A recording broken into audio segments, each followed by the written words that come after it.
Hello dear students, welcome back to the channel. আজি আমি এই ভিডিওটো ক্লাস 10 এর গণিতৰ 5.2 আমি কোশ্চেন নাম্বাৰ 6 টো সলভ কৰিম ওকে তাৰ আগৰ ভিডিওলৈকে আমি কোশ্চেন নাম্বাৰ 5 লৈকে আমি সলভ কৰিলো যদি তোমালোকে সেই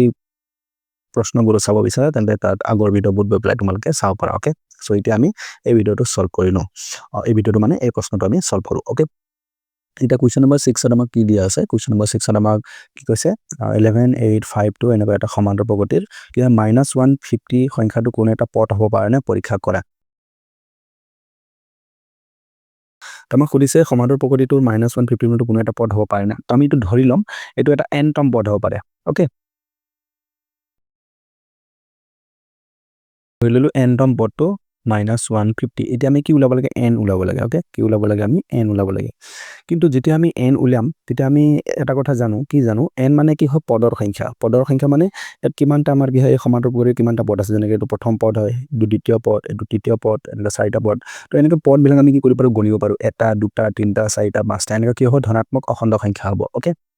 অখণ্ড সংখ্যা মানে শূন্যটো হ'ব নোৱাৰে বাৰু তো এনেকৈ আমাৰ স্বাভাৱিক সংখ্যা হ'ব প্লাসত পজিটিভত 1 2 3 4 এনেকা হ'ব পাৰে পদৰ সংখ্যা পদ 10টা থাকিব পাৰে 12টা থাকিব পাৰে কিন্তু কি হয় দশমিকত থাকিব নোৱাৰে 2.1 হ'ব নোৱাৰে 2.2 হ'ব নোৱাৰে হয় যিকোনো এনেকা দশমিকত হ'ব নোৱাৰে ওকে আমাৰ কি হ'ব নোৱাৰে ভগ্নাংশটো থাকিব নোৱাৰে সাপোজ 1/2 যেটো আমি যদি কি কৰো সলভ কৰো তেতিয়া আমি কিমান পাম 0.5 পাম তো এনেকা ধৰণৰ আমাৰ কি ভগ্নাংশ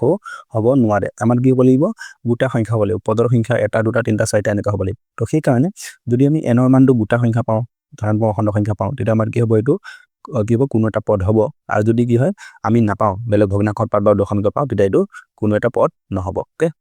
এতিয়া আমাৰ a কিমান আছে a টো হৈ গ'ল আমাৰ 11 তাৰপিছত এটো আমাৰ কি হৈ গ'ল d টো ওলাব লাগিব d আমাৰ কি হয় পাছৰ পদৰ আগটো বি কৰিম তো পাছত আছে 8 - 11 11 পৰা 8 গলে আমাৰ হ'ব কিমান 3 আৰু যেটো বিয়োগৰ সংখ্যাটো ডাঙৰ আছে -3 ওকে আৰু ইয়াৰ আমাৰ এটো কি হৈ গ'ল n তম পদটো আমি -150 ধৰিছো তো এটাকে আমাৰ কি হ'ব n মানে আমি কি লিখিব পাৰো -150 যেটো n তম পদটো -150 ধৰিছো সেইকাৰণে কি হ'ব আমাৰ n = -150 এটা n মানে আমি জানো n মানে কি হয় এটা সূত্ৰ আছিল a + n - 1 into d সমান মানে -150 ওকে এটা a মানে 11 দিয়া আছে এটা d মানে কিমান পাইছো আমি -3 আৰু খুফালে গ'ল আমাৰ -150 ওকে এটা 11 টো আমাৰ কি হৈছে যোগ হৈ আছে খুফালে যেতিয়া আমি লৈ যাম তেতিয়া আমাৰ কি হৈ যাব বিয়োগ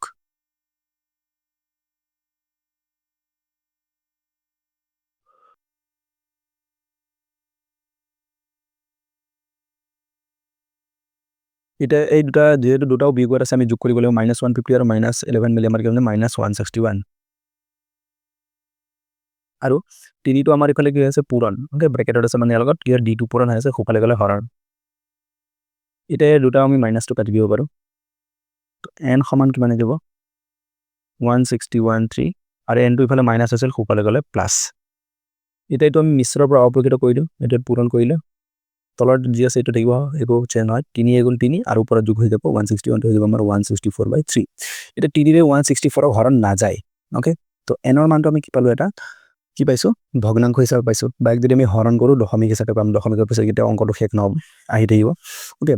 তো যেহেতু আমি এনেকুৱা ধৰণৰ পাইছো সেই কাৰণে কি হ'ব -150 টো আমাৰ কি হয় এই সমান্তৰাল প্ৰগতিটোৰ কোনো এটা পদ হ'ব নোৱাৰে যদি আমি গোটা সংখ্যা পালো ধৰা 2 3 7 9 10 এনেকুৱা পালো হয় তেতিয়া আমাৰ হ'ব পাৰিলে হয় যদি মাইনাসত পালো হয় মাইনাসটো পালে আমাৰ কি হ'ব নহব ওকে তো আমি কি লিখিম এটাকে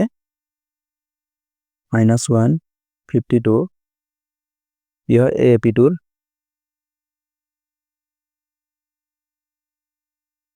কোনো এটা পদ নহয়